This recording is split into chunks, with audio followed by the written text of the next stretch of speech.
ஆளுநர் வட்டத்தை தடை செய்ததில் மத்திய அமைச்சர் ஸ்மிருதி இரானிக்கு நேரடி தொடர்பு இருப்பதாக பாமகவின் இளைஞரணி தலைவர் அன்புமணி ராமதாஸ் குற்றம் சாட்டியுள்ளார். சென்னை சேப்பாக்கத்தில் நடைபெற்ற நிகழ்ச்சியில் புகையிலை கட்டுப்பாட்டு மசோதாவை சட்டமாக்க கோரி 10 லட்சம் கையெழுத்து இயக்கத்தை முதல் கையெழுத்திட்டு அவர் தொடங்கி வைத்தார்.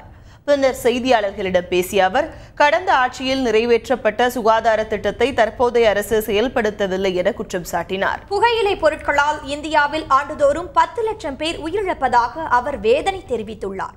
சென்னை ஐஐடியில் மாணவர் அமைப்பினை தடை செய்தது கருத்துரிமைக்கு எதிரான செயல் என தெரிவித்த அன்புமணி ராமதாஸ் இந்த தடையை நீக்க வேண்டும் என மத்திய அரசை வலியுறுத்தியுள்ளார். சுதந்திரம் அது. ஒவ்வொரு மாணவர்களுக்கும் கருத்து சொல்வது அவர்களுடைய சுதந்திரம், அவருடைய உரிமை. அது இதை யாரும் தடுக்கக்கூடாது, மறுக்கக்கூடாது. எந்த ஒரு அமைப்பும் தடை செய்யக்கூடாது. அதாவது அரசியல் செய்யக்கூடாது, நிறுவனங்கள் அரசியல் செய்யக்கூடாது.